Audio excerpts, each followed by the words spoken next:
Okay. Well, my project was working with Elizabeth in Jefferson County, and we were reading a book together, and we were going to create a photo essay of our school and share it with her school and all those sorts of things. And then all the snow hit, which made it very difficult. We started the book in December and didn't end up finishing it until like February.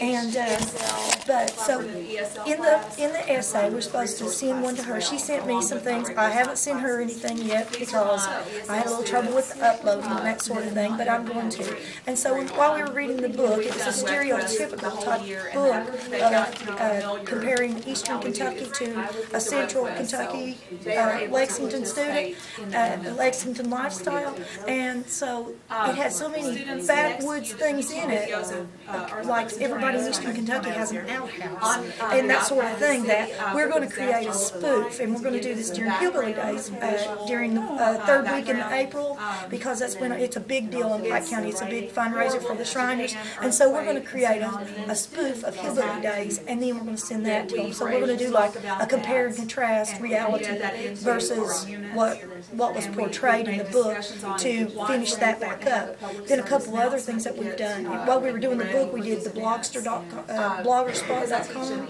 and we had blogs, and Elizabeth and I sent emails back and forth creating questions for the students to respond to, and the Louisville students could read what my kids wrote, our kids could read what theirs wrote. We also sent snail mail letters, which we probably could have even sent those as attachments to work on, through technology, through email. We could have done that. Another thing we did with the flip canvas, our school created a presentation for our site-based council, presentation for the school board. Every school has to present one, and our students interviewed teachers, and we had video clips, and we had pictures, and we all put it together with the flip cam, and then put the presentation together at the board. Another teacher helped me with that that's better on it than I am, which is good. And then another thing we did with the webcam was on Dr. Seuss Day, we Skyped with the state representative. So that was kind of a neat little thing for the kids to do. Except what did he do for the? He read a Dr. Seuss book. But what ended up happening was he didn't have something set up right on his end, so we could see him, but we couldn't hear him.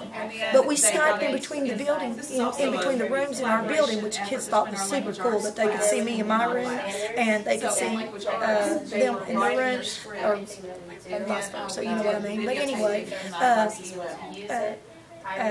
so he called on the telephone, and they read a book to him instead, because we couldn't hear him, and so they read a book, and he's listening to the book. So that was kind of cool to do. And let's see if I got anything else here. What was the name of the book, Pam? Faith, Hope, and Ivy June by Phyllis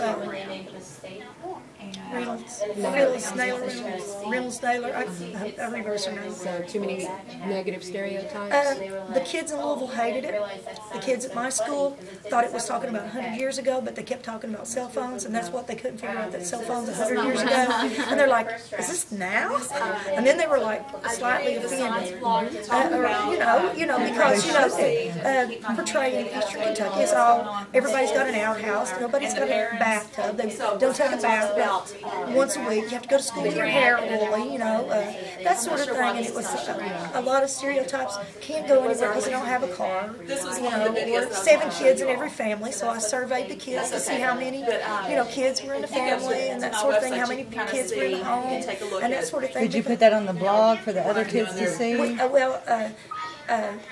Yeah, we responded. Survey. Yeah, I didn't put a survey on it, but we could have, and we could have actually even created graphs and that sort of thing through the math class, and done percentages and that sort of thing. You can also put the once you upload your videos, you can put those on your blogs as well. You can embed those in your blogs, and that would be a lot of fun too. Yeah, the video.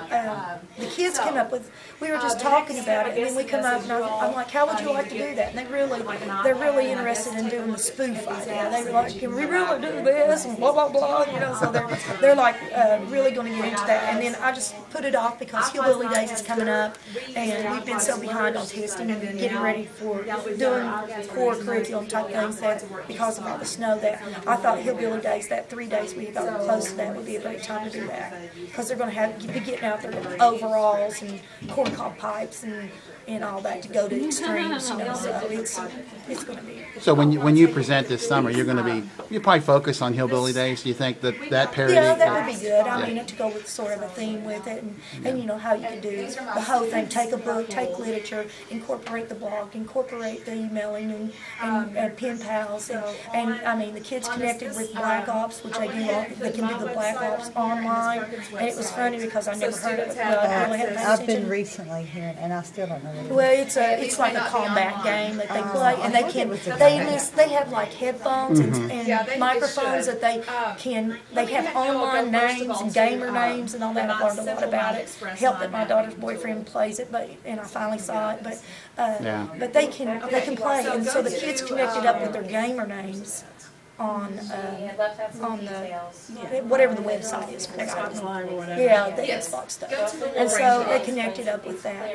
But it was funny that my kids enjoyed the book better than her kids, even though it was more derogatory to our area. But I think it's because I took the time to explain and interact with them a lot, because I don't think they would quite understood some of the things. So it was just, you know, you had to take the time with it for it to be not as offensive. Yeah. And, you know, because people, you know, when you get these 60 minutes episodes all the time where they pick the worst looking house, and I'm not saying there's not any of those things that go on, because there is. It's just not to the degree. It's not the norm, like they represent. Like nobody there has a cell phone, or nobody had no cell phone service, you know. So those sort of things were, you know, exaggerated to the extreme. And I told the kids I'm going to write the author a letter. And, you know, they could too if they wanted to. You know, to promote, hey, I don't like this. I don't like you putting down where I'm from. No. Well, she's very famous. Yeah, very. Didn't she write Shiloh? She wrote, she's written lots of books, yeah. But it was written in 2009, so I don't feel like she researched it very well. Yeah. You know, it's 2009, no.